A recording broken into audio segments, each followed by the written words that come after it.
Good morning, good afternoon, and good evening. And thank you all for joining us today. I'm Mohammad Obeid with the Division of Applied Technology here at Shenandoah University. And it gives me great pleasure to be able to welcome and introduce our guest speaker today.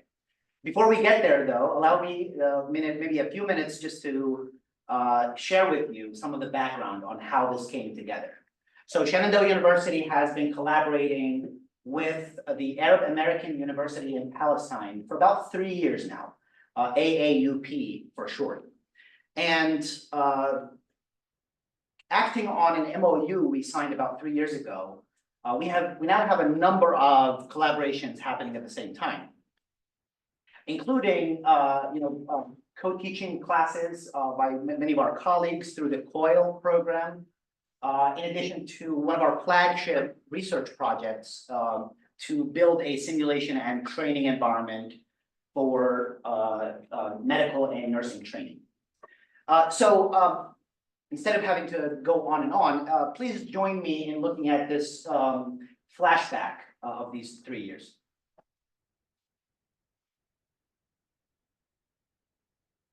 Got a little close to the camera there.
As you saw in the video, this involved students, staff, and faculty. We have a number of things happening in this collaboration. But kind of as one of the main, I think, anchors of this is these sites visits that we've been having. We've exchanged a number of them. We had some of our colleagues there participate in conferences here, like the Berzingian conference last year. And today we have the honor of hosting AUP's Director of International Relations. So I also want to say thank you to the Berzingi Institute for hosting this event, our friends Eunice and the others. And let me just say one word about the format. My hope here is to be able to give our speaker about whatever time you want. Like 5 hours or something. But then move on to maybe just kind of open up for questions and comments. We hope to be able to answer questions, or our speaker answers questions from the audience, both here in person and on Zoom. To my knowledge, we have plenty of people from across the world tuning in right now. It's why this happened this early, so we can cater to people that are 12 hours away or time difference. But anyway, so today it's my genuine pleasure to introduce Dr. Lana Shehadeh, who is as I said, the Director of International Relations at AUP. She's also a assistant professor in politics. Her research revolves around the intersection of religion and politics and the role of gender and agency within that intersection. She's published in places like Religion and Politics, Ethics, and Racial Studies, among others. She has a PhD in Politics and International Relations from Florida International University, a master's in Development Economics and International Development from American University, close by, and a bachelor's in political science and non-Western history from Florida Atlantic University. She comes to us today only for, over the past few weeks from Miami, but obviously her full-time job is across the pond. So please help me welcome Dr. Lana Shehadeh.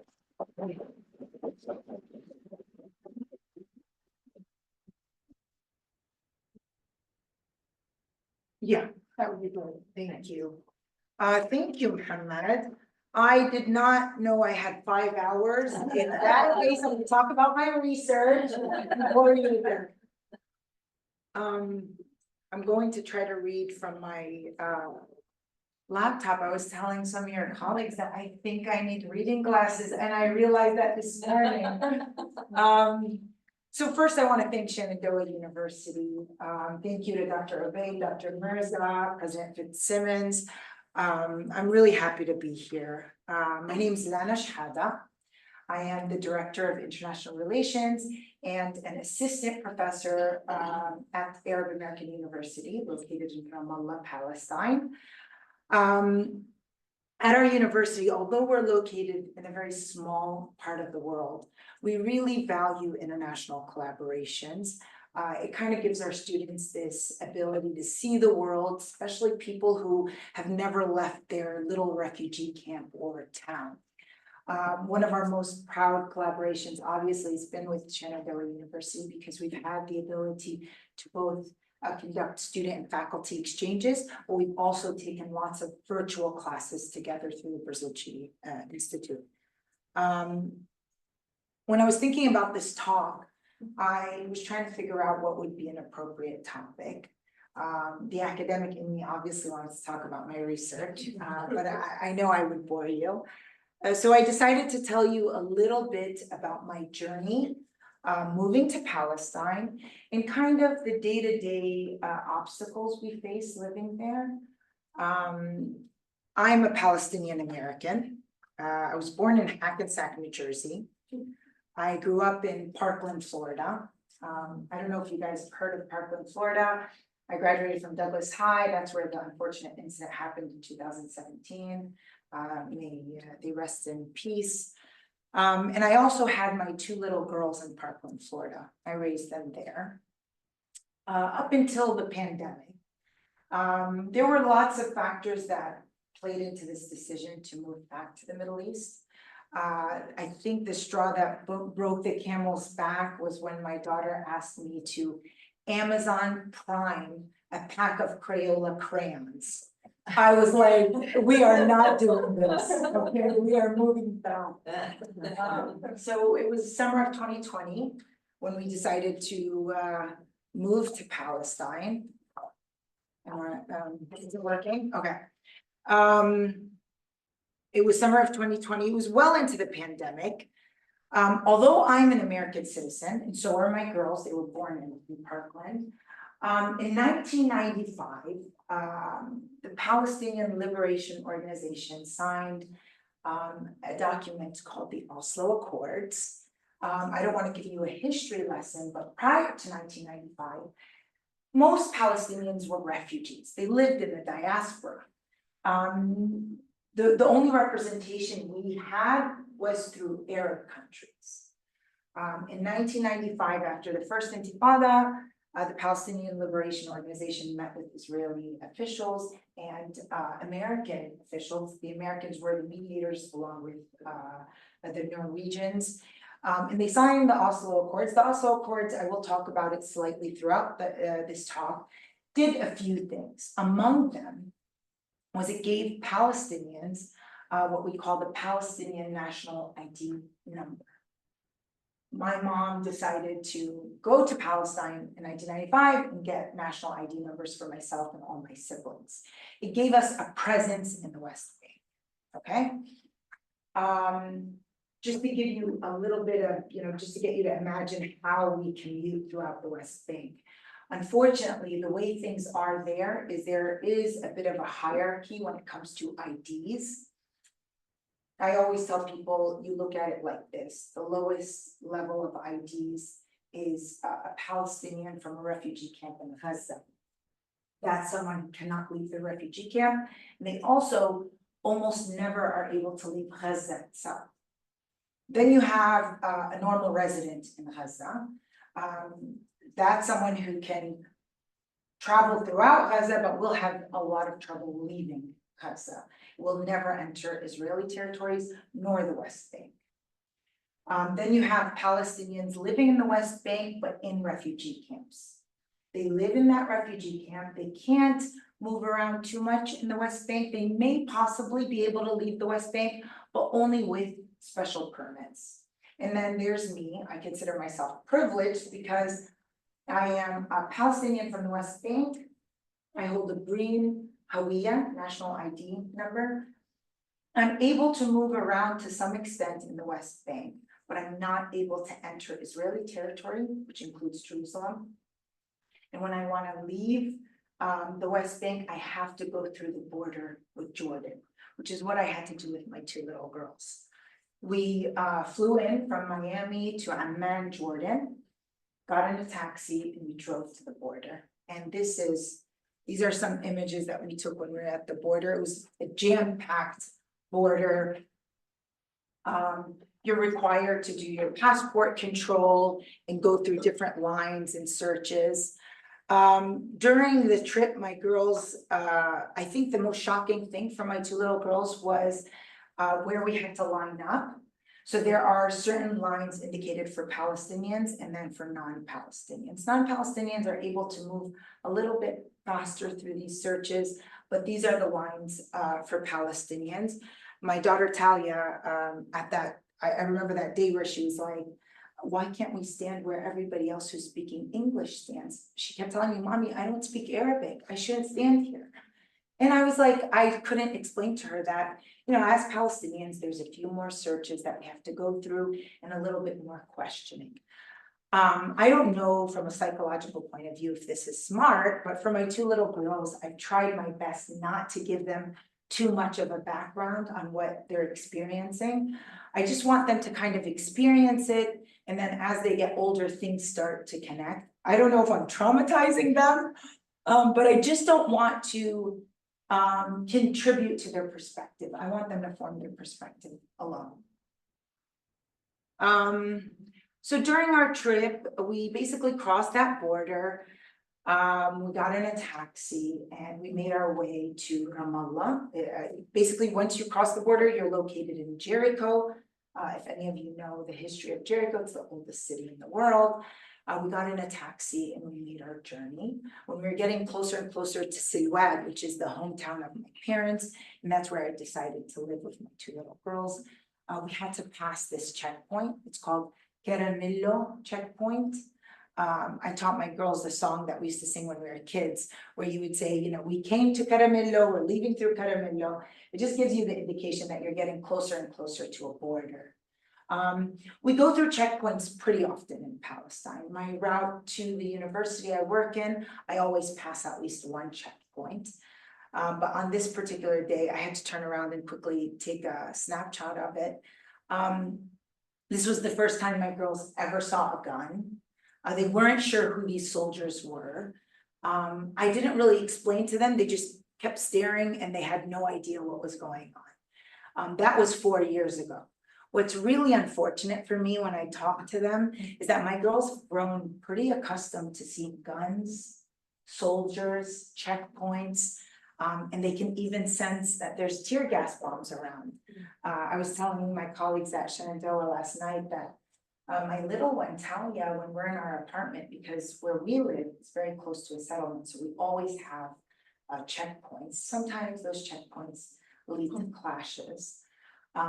She'll quickly tell me, Mommy, there's tear gas. And we will go close our shutters, close our windows, and kind of try to stay in-house until the next day. So that, just keep in mind that these are two little girls that grew up in Parkland, Florida, and they're growing accustomed to this lifestyle. By the time we arrived to my hometown of Silwad, I started seeing beautiful scenery. The girls loved all the greenery. I was telling Abby about the Hanoun flower.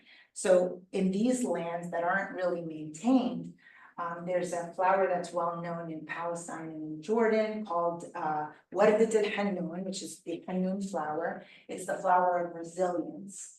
And it's because it grows in some of the most odd places in Palestine that have never been watered or maintained. And it's a beautiful flower. I should have added a photo of it. The land that you see that's empty around, so these buildings are all Palestinians. It's a Palestinian town. They tend to be a little bit cluttered together because these are areas where Palestinians are allowed to build. The surrounding area would be areas B and C. Those are areas we are not allowed to build in or maintain. This is part of the Oslo Accords, where it split the West Bank into A, B, and C. So just to give you a little bit of a background, Area A is about 18% of the West Bank. It's considered to be under the control of the Palestinian Authority, the PA, civilly and security-wise. In the past year, unfortunately, because of the war, although the Israeli army usually isn't supposed to be entering areas A, that was happening a lot more than we would have hoped, because sometimes there are, they'll go in to imprison someone or there'll be clashes. But generally, this is areas like the city of Ramallah, the city of Jenin, the city of Tulkarem. Now, all the areas around those cities will be areas B and C. B is 22% of the West Bank, civilly controlled by the Palestinian Authority, but security-wise, it'll be maintained by the Israeli army. And then Area C, which is the areas I just showed you, and they tend to look like, surround Israeli settlements. Now, throughout the West Bank, you will be seeing signs like this, where it warns people of danger if you're of a certain origin, whether you're an Israeli citizen or if you're a Palestinian. There's a lot of warnings for Israeli citizens not to enter Palestinian towns and cities because it's considered very dangerous for them. In fact, I don't know if you guys use the app Waze. Waze is an app where it will warn an individual before they enter that area because it's considered a dangerous zone. I don't think this stops Israeli citizens from entering. I have lots of Israeli friends who've come to Ramallah, have come to Silwad. We've made them mensef, which is a Palestinian dish. And so there's a lot more mingling between Palestinians and Israelis, more so than what you would be told in the news. This is another image of what the West Bank would look like. So the organized buildings on the top is usually an Israeli settlement. I always tell people, if you want to know what the West Bank looks like, it usually looks like a piece of Swiss cheese with lots of holes in it. Each hole would be an Israeli settlement, and everything around that would be areas C and then B, where they're Palestinian towns. Another odd image my girls pointed out to me, this is another Israeli settlement, and then that would be Area C. So Area C surrounds the settlement. It gives security to the Israeli citizens living there. My girls were so taken back by these tanks, black tanks. So you'll see them throughout the West Bank on the rooftops of Palestinian towns. And it's because if you live in a town like I do, which is Silwad, it is an area B, C. So our water, so security-wise, we're maintained by the Israeli army, but they also control our electricity and water. So we get access to water twice a week. So during those 2 days, you want to quickly make sure you shower, you wash your clothes, you clean your home, you clean your windows, but then you want to make sure to fill up those water tanks, and the tanks are supposed to sustain you for the rest of the week. And that's another image of what they look like. I think it was about a month ago, that I took my girls to Jerusalem for the first time. So we lived in Palestine for 4 years. I avoided taking them to Jerusalem, because in the past I've had a difficult time getting in. But I applied for like a special permit to be able to enter as a Palestinian from the West Bank. And I thought, while we're there, we'll renew our American passports. The only US embassy is located in Jerusalem, and we can only access that if you're able to pass in and get into Jerusalem. If you're not able to get that permit, a lot of people will try to get in illegally. I'm a chicken, I will never do that, so I waited 4 years to get a permit. When you get that permit and you're a Palestinian, you have to enter through the Kalandia crossing. Now, the Kalandia crossing, if you're a non-Palestinian, you're able to stay in your car and pass through the checkpoint. If you're a Palestinian, you have to get out of the car. I think some of my Shenandoah colleagues went to Jerusalem through Kalandia, or not Hizna, went through Kalandia. Correct. Kalandia. So did you guys have to get out of the car? No. We had a yellow plate. Yeah, and you had a yellow plate. So we had to get out of the car. This was the day we went through Jerusalem. So please imagine 2 little girls, Lily and Talia, going through this line. They were so scared. We finally got through. And I wanted to take them to the Dome of the Rock, that mosque that you guys saw in the video. When we got to the Dome of the Rock, there are usually security guards there. My understanding was that they usually allow Palestinians in, but they don't allow non-Palestinians. But I don't know why that day they were not allowing certain people that they thought may not have proper permits. So I didn't even get to, I think I just looked like I'm doing something wrong from a mile away. The soldier that was there just pointed at us, took us to the side and said, "You can't enter." I explained to him my status. I'm a Palestinian with the Hawiyah. I'm also an American citizen, and I was able to get this special permit. I proudly showed him the permit. He looked at me, he said, "You're more than welcome to enter, but your 2 little girls' names are not on that permit. They're not allowed to enter." I was like, "Okay, so where do my girls go?" He said, "You could leave them here." I told him I would never leave 2 little girls with 3 soldiers. And then he just smiled at me and said, "Then don't go in to pray." And we didn't, we left. And my little one, Tanya, was like, "I never want to go to Jerusalem ever again." And I've noticed with time, my girls have grown so accustomed to Sidwad, because they in their heads, they're like, if we get out of Sidwad, we have to go through checkpoints, so they just want to avoid them.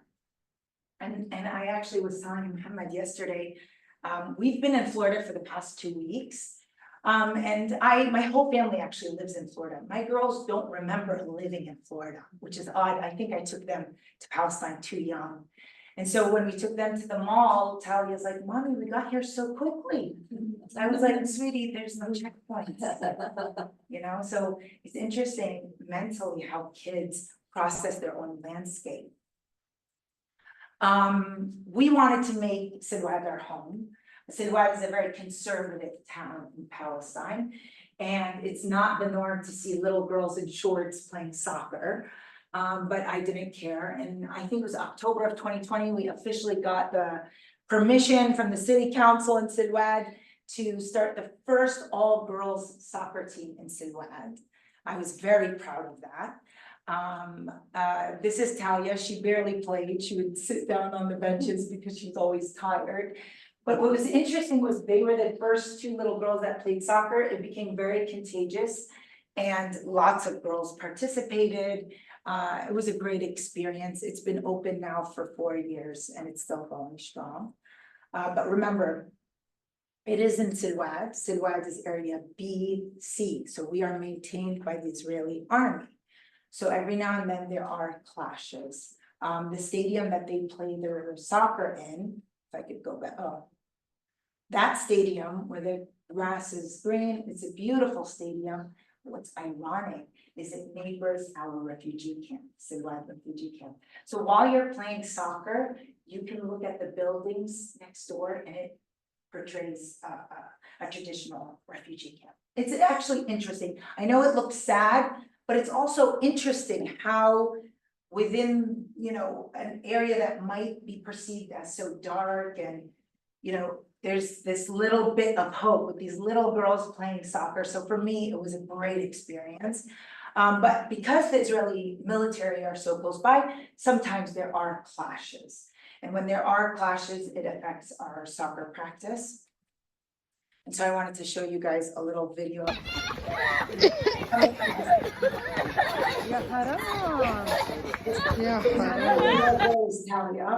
But there was a tear gas bomb that was hit next to the stadium. And this was early on, so Talia is much older now. We were shocked, I didn't know what to do, so we just started escorting the kids out. Our practices are on Mondays and Fridays. This was on a Monday, on Friday, everyone showed up. And I think for me, what that shows us is resilience. Palestinians pride themselves in being resilient, samidun. And so you could throw a tear gas bomb, there can be checkpoints, but hopefully we're able to kind of continue with our day-to-day lives. This is in Sidwad. This actually, I took it maybe a month ago, especially after the war, the Israelis have been coming in a lot more than normal. And that's where we see a lot of clashes. This is also in Sidwad. Now, just to tell you a little bit about higher education in Palestine, with all of the difficulty going on, we still have a pretty good experience with our higher education. My university, Arab American University, has students from all over Palestine. And if we go back to that concept of resilience, these students coming from Jenin, Tulkarem, Beit Lahem, that means they're passing 2 to 3 checkpoints just to come to school. In fact, one of our presidents, Mohammad Obeid, he's basically in charge of our Ramallah campus. He's from Tulkarem. So he easily takes 2 hours to get to work, and he passes through 3 checkpoints. Lots of my colleagues come in from Nablus. Nablus isn't so far away, but it has the Hawara checkpoint, which is one of the most active checkpoints because it's used for both Palestinians and Israeli settlers. So it's not an easy route for them to come to campus. But, you know, with all of that, we have, as of now, I think it's 14 universities with graduate programs in the West Bank and in Gaza. We have 18 university colleges where they only offer BA degrees, and 20 community colleges between Gaza and the West Bank. Unfortunately, in Gaza, as of today, after the war, basically all of the universities and community colleges in Gaza have been either demolished or significantly destroyed and are not active. Our university, Arab American University, has offered Gazan students the ability to sign in with us as non-seeking degree students or visiting students. And they're able to get as many college credits as they can until their universities reopen. I did want to tell you guys a little bit about Palestinians and their education levels and their literacy rates. Palestinians have the highest literacy rates in the Arab world. Our average in Palestine is 98.5% literacy. So that's even higher than the global average. So with all the difficulties, I don't think it stopped Palestinians from getting educated, opening companies, trying to be progressive. And lots of these Palestinians aren't necessarily just from Palestine. A lot of them are like either Palestinian Americans or from Europe, but they're still trying to develop something in Palestine. I'm gonna stop there. Okay. All right. Thank you.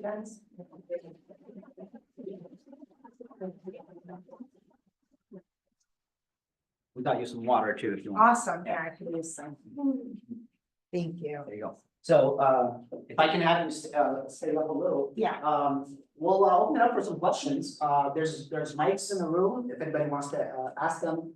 We also have people on Zoom, so if you see any questions, please let us know. Any questions to our speaker?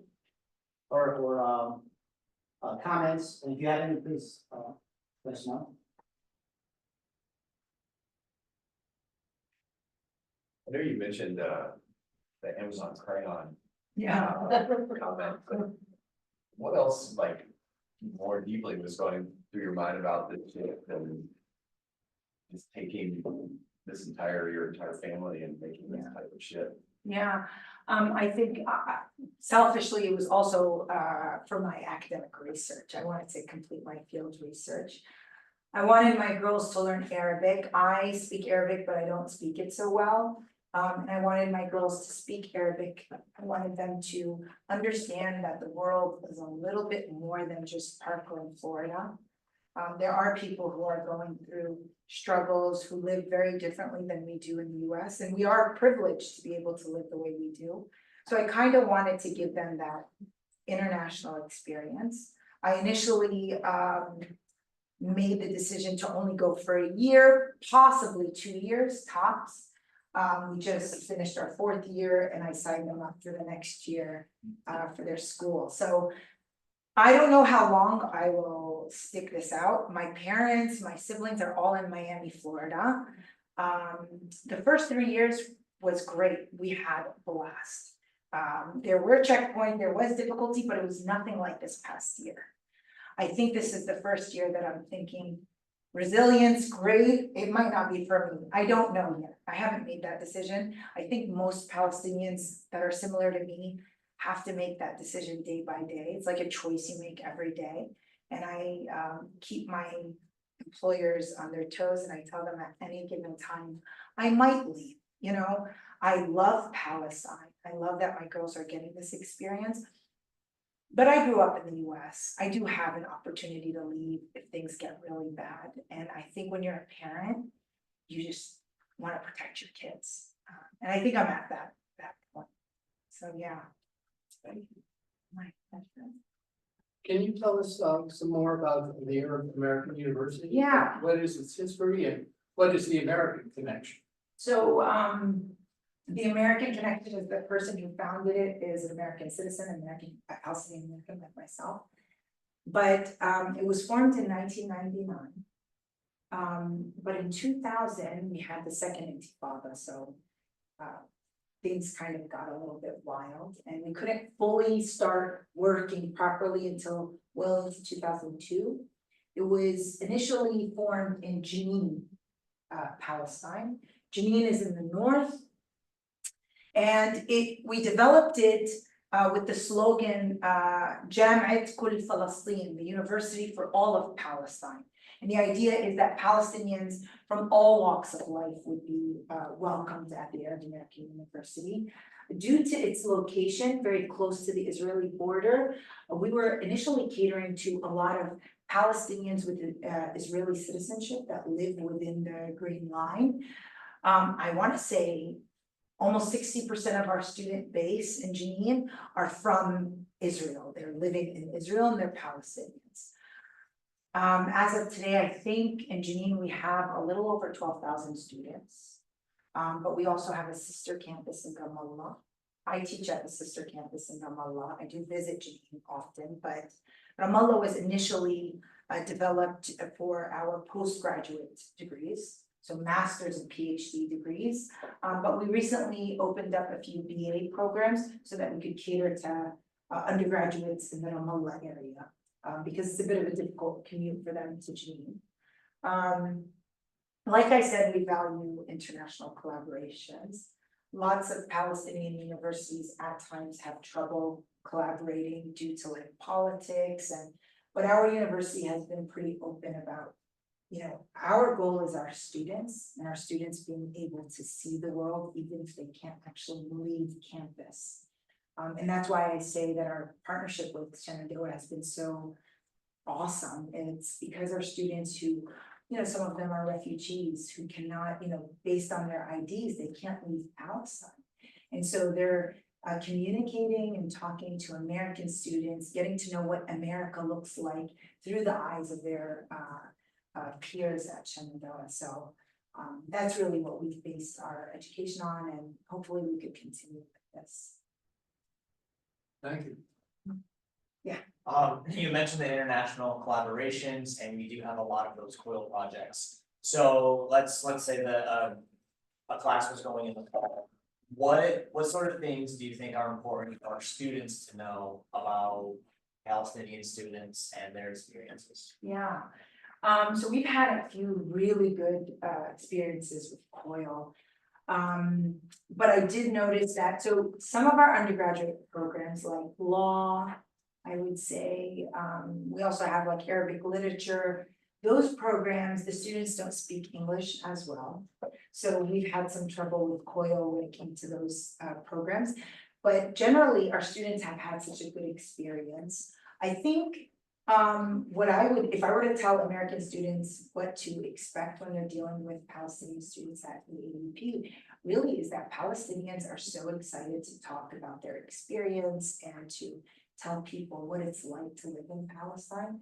So I would just tell students, don't be shy and ask any questions you want. I know, I grew up in the US, I know how politically correct we have to be, but anytime I talk to American students, I tell them, ask any question, ask me why I'm wearing a headscarf, ask me why we're behaving in a certain way. We love to talk about it. There's nothing, there's no reason to be shy about it.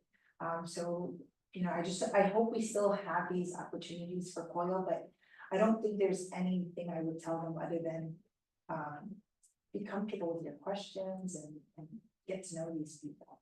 I really believe that when it comes to countries throughout the world, the moment you're able to put a face to this story you're hearing, maybe it becomes a little bit more personal, right? It's one thing for you to hear numbers, but it's something else to put a face to those numbers. And I think that that's what this partnership will do. It'll put face to this story of like what Palestine is. I even tell that to my students when it comes to the Israelis, right? Although there is a conflict underway, there are human beings inside of the fence. And if we don't look at them as humans, this conflict will never end. That's all I have to say. Yes. Great, so we had over 50 participants on Zoom. Oh, great. And we have 4 questions. So Yolanda is asking, what are the ages of your daughters and how can you support them during this time? And then we have another question from Laura. She says, how do you feel about some universities prohibiting statements on the humanitarian crisis in Gaza? And then maybe that could be one round. Yeah, so when I moved to Palestine, my girls were 4 and 6. And that's why I say the younger one, Talia, has no recollection of living in the US, which I think is wild. But they are now 10 and 8.5. I have to say 8.5. Talia would be very offended. So how am I supporting them in this time? I shield my kids a lot. I really do. I don't know if everyone does that. I don't let them see these videos. I do not let them know the full story. Sometimes when Talia doesn't want to eat her dinner, I'll be like, kids in Gaza don't even have food, right? But I really don't let them see what's going on. I don't think kids need to see that.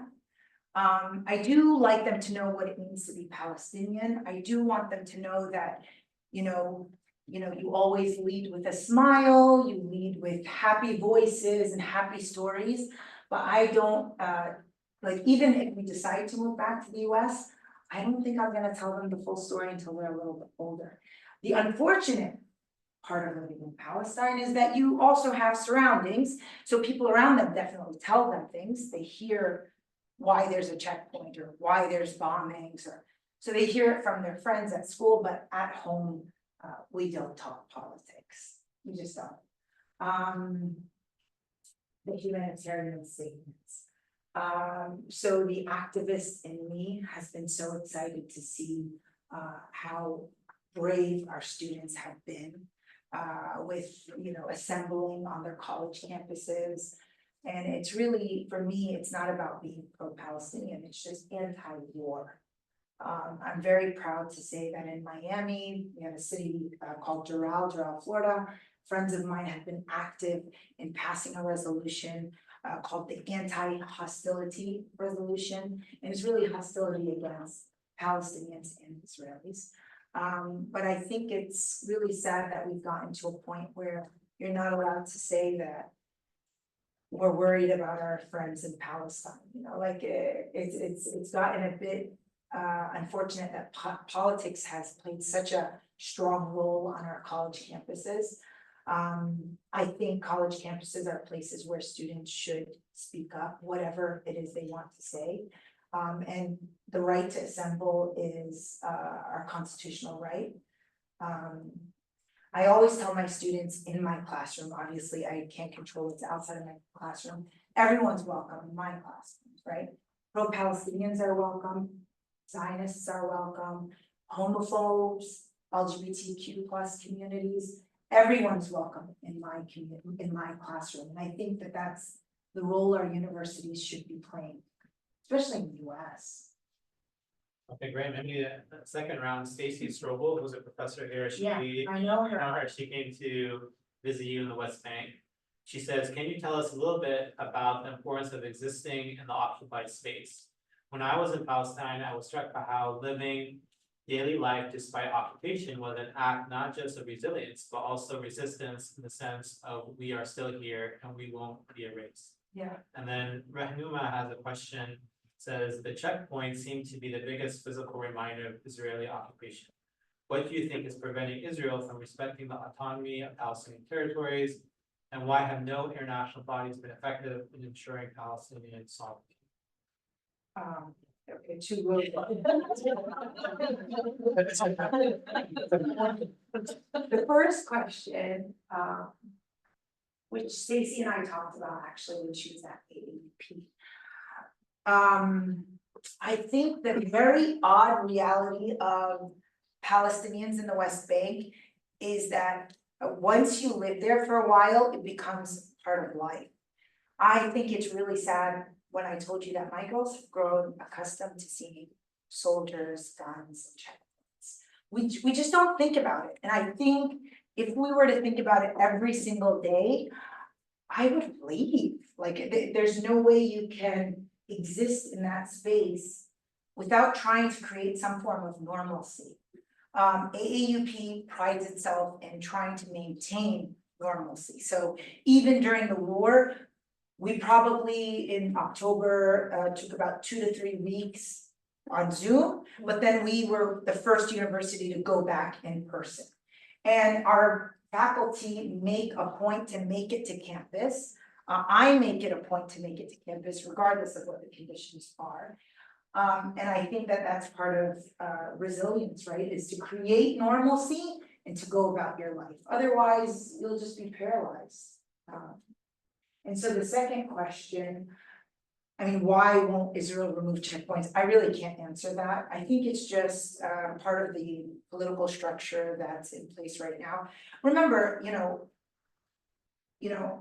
I really don't want to get into too much politics, but we have to remember currently the Israeli government is considered to be abnormally right-wing. That's not how the Israeli society by no means is, right? We are seeing some of the largest protests coming out of Tel Aviv, okay, by Israelis. And these Israelis are calling for this, stopping the war, stop killing Palestinians. These are Israelis that are protesting, and they've been protesting even more than Americans. So I think it's just currently we're going through a phase in Israeli politics where it's a bit right-wing. In the 90s, when we signed the Oslo Accords, obviously it was a left-leaning government, and that's why they were able to come up with a peace deal. So I think it's just, a scale where it goes up and down. Right now we're, going down, but I think that's all I'm saying. Yeah. You mentioned the lack of access to things like electricity and water and that control. Does that include internet or technology too? Do you ever use that? Yeah, so first of all, I have to remind you that in Gaza, it's much worse, even before the war, right? In Gaza, they would lose electricity every day for like 3 hours. We don't have that problem in the West Bank because we are located so closely to Israeli settlements. So anything that hits us will hit them, okay? And that goes for internet connectivity. What I've noticed in the West Bank, we do lose electricity often. Our electricity is controlled by Israel and our water is controlled. The lack of water, again, has become a way of life. I just know on Thursdays and Fridays, get that washer going, right? When I visit my family in Miami and they're doing the dishes, by the way, this is gonna be when they leave the water on. Right, we would never do that in the West Bank because you realize you're so grateful to get like running water. But internet, I think early on in the war, we lost a lot of internet connectivity. TikTok was banned for a bit, but we got access to it again. I think now what's going on in the West Bank really is a lack of access to like free speech and media outlets. As you know, Al Jazeera's offices in Gaza were removed. They're now being removed from Ramallah. So I think that's really what we're missing is like access to media outlets. And that's why social media is so powerful.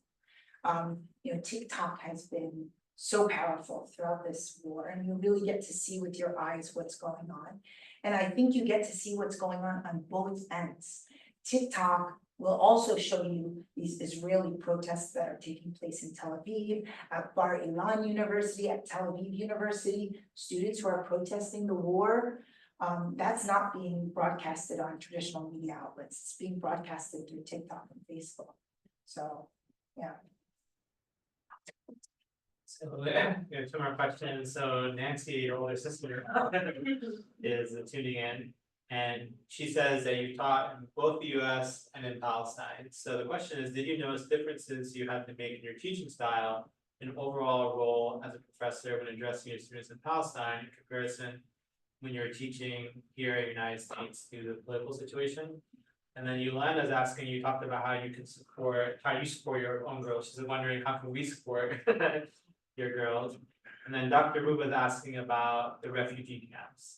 And she's saying, how do you at AUP help refugee students in terms of tuition fees, materials, and transportation? So what's funny about Nancy, she's a professor at Florida Atlantic University, and my sister-in-law, Catherine, who's an attorney in Miami, they were the two people that I asked before I did this talk. I've been living in Palestine for 4 years, so everything is normal to me. And so I asked them, when you guys visit Palestine, what's so odd for you? Catherine said, hands down, it was the separate lines. So Catherine, as an American with no ties to Palestine, she would go to one line and then her husband and 2 sons would go to a different line.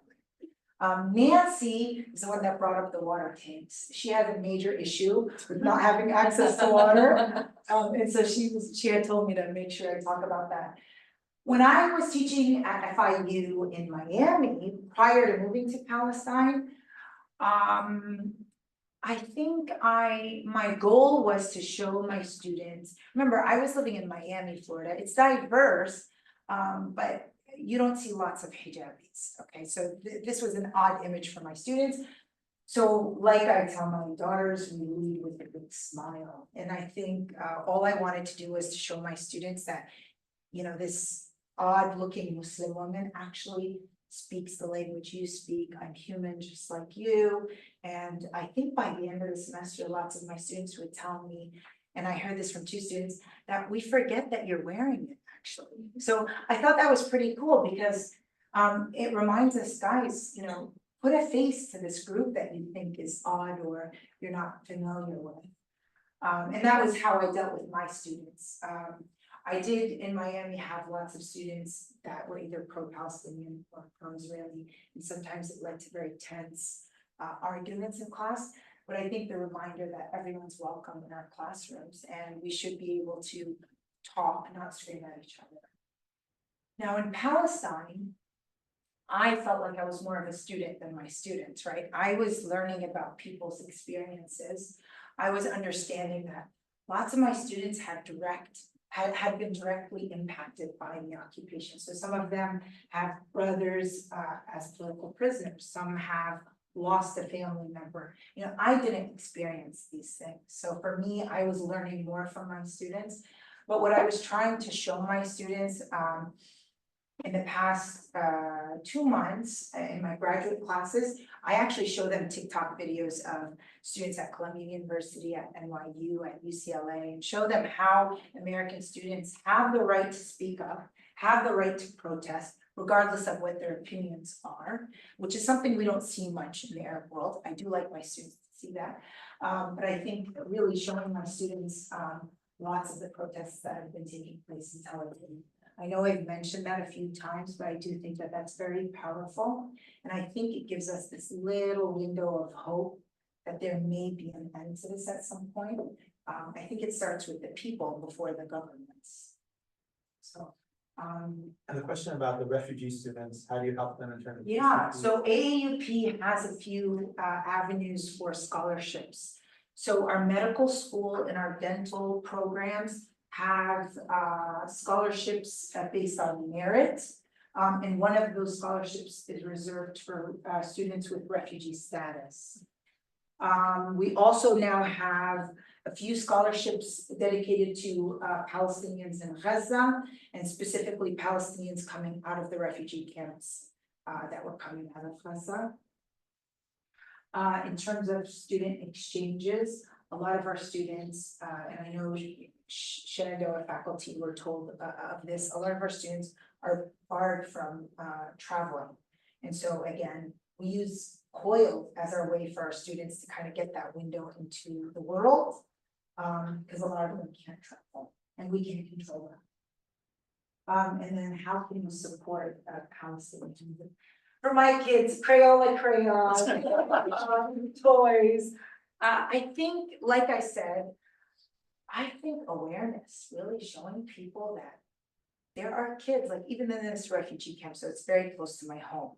When I moved in summer of 2020, the radical in me registered Talia, my younger one, in a preschool in the refugee camp. And then my older daughter in a public school. So they did that for a year and a half. It was my way of getting them to learn Arabic, but also for them to see that there are people that live very different than we've lived. And so some of their favorite friends are located in that refugee camp. And what do kids in refugee camps like to do?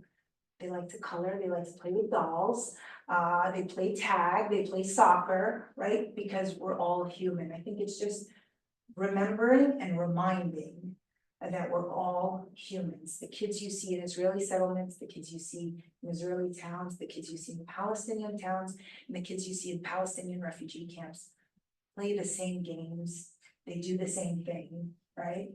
By the time they're 10 and 11, they're answering back their parents, just like my 10-year-old. I feel like I already have a teenager. So I think it's just awareness. And the moment you know what's going on, you have the responsibility to make people around you. I won't speak for anybody else, I'll speak for myself. I find myself thinking, I wish I'd been a student in her class. Oh, thank you. I bet you're an extraordinary educator. Thank you. I really appreciate The second thing is, and I mean this in a totally non-partisan way. I wish you'd move back and run for office. Oh, No, the way you have of communicating and of being inclusive, thank you. I think really move society forward. So then I have a question. Yeah. Let's just say you did that, and you had the opportunity to speak on the floor, of the House of Representatives. What would you say to Congress? What would you say to the sitting president and the former president running for office? You had that national mic, what would you say? Yeah.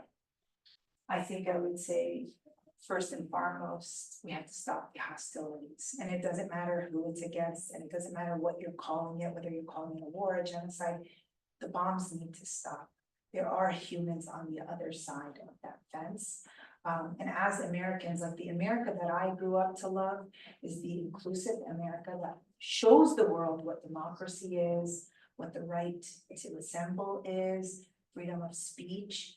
And I think we have to lead by example.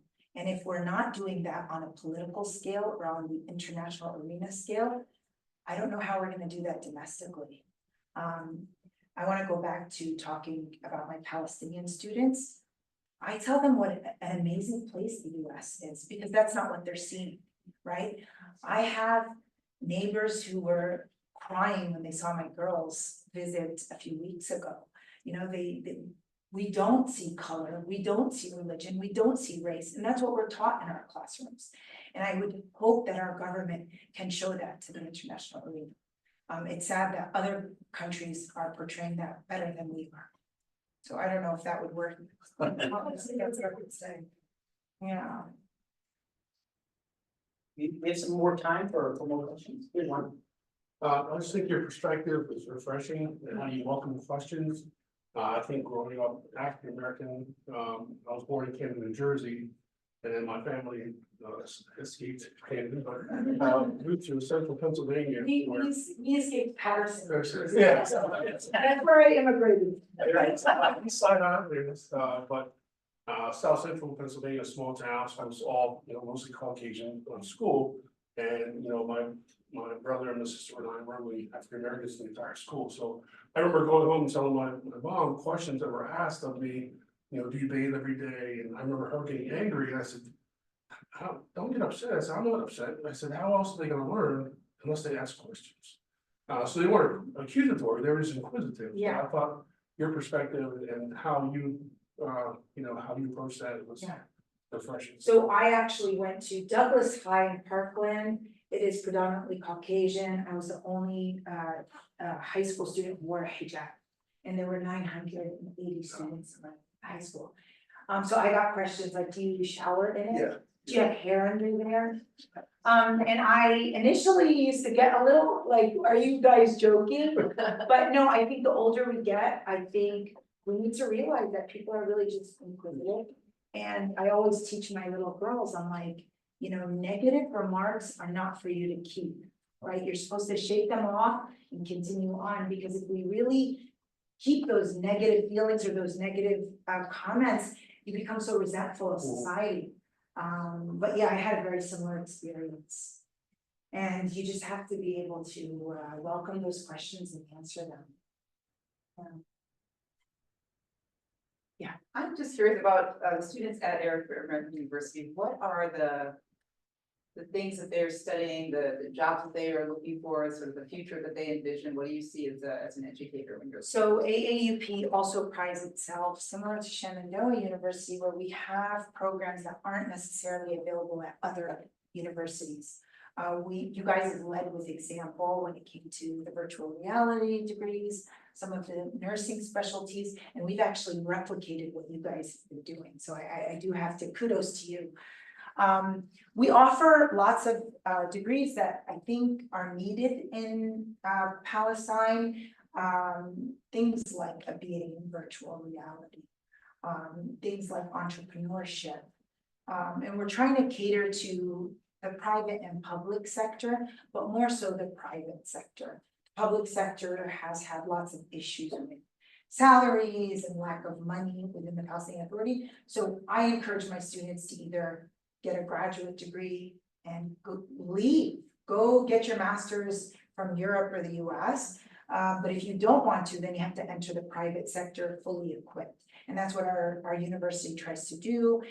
We have a center that encourages entrepreneurships and startups.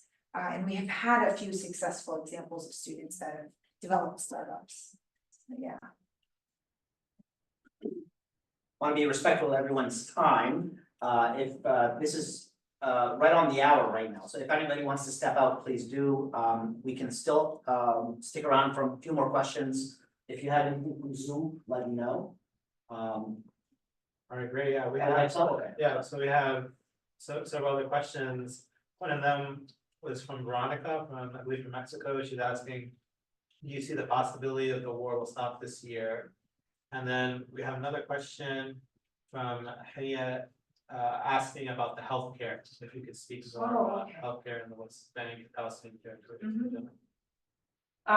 In terms of the war, guys, I never imagined it would last this long. My brother got married in December in the US in Miami, and we thought we were going to leave to attend the wedding because the war would be done. I am shocked that it's gone on this long.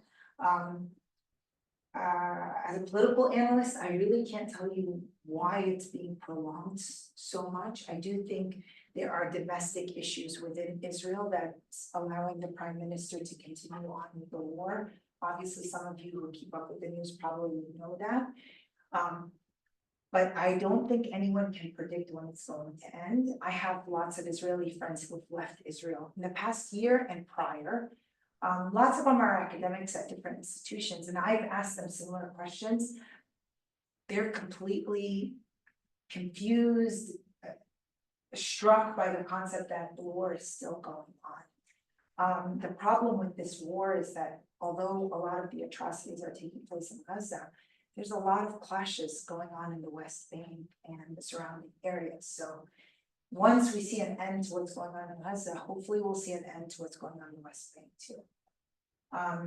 The healthcare. The healthcare. So we don't have great healthcare in Palestine. In Israel, there is great healthcare and there's free healthcare. Some Palestinians who are able to get special permits are able to enter Israel and go to like a good hospital there. That's happened quite a bit.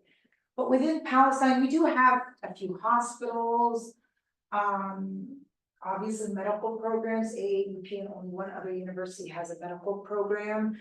But a lot of the partnerships we have, although we always maintain partnerships with local hospitals, we try to maintain partnerships with hospitals and medical institutions outside, usually in Europe or the US. But the healthcare system in Palestine is not great. Again, selfish person I might be at times. If I were to get, God forbid, like very sick, I would not stay in Palestine.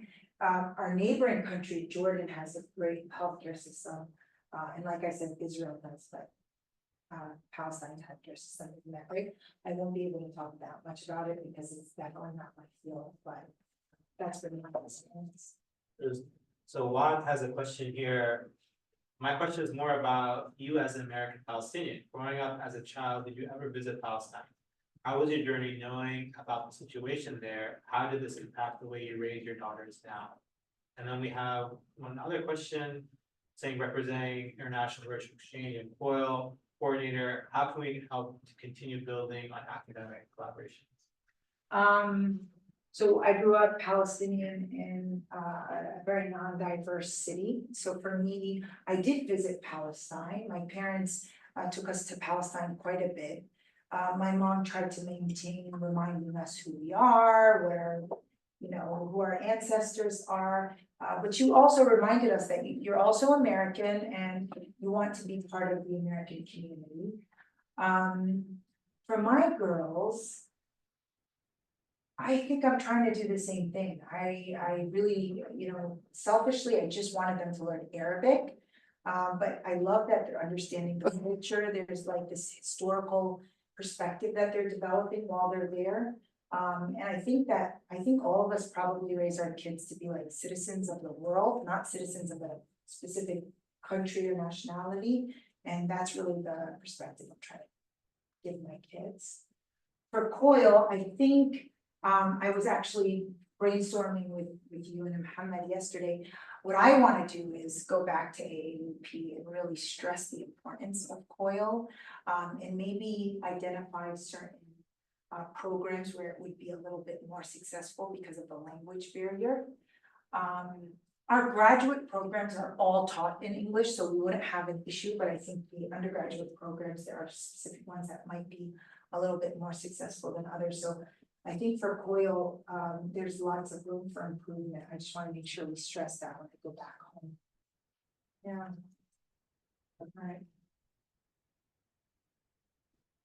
All right, I think that's a good moment.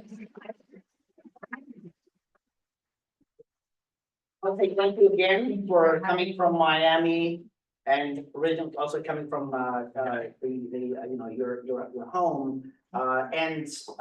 This is, by the way, this has been months in the making, and we've always looked at May as the time when she would visit us. So although it happened very last minute, all the logistics took place last minute, but the conversation has been going on for months. So thank you for coming and for giving us this perspective. I think it's been a very vibrant conversation, and I want to thank the people on Zoom too. Yeah, just, And just wanna quick, I wanna thank Lana once again for coming. You should receive a survey after this talk, so if you could fill that out, provide any comment, feedback for future programming and events, we really appreciate it. all right, excellent. Well, with that, have a, get ready for the day and happy end of the semester.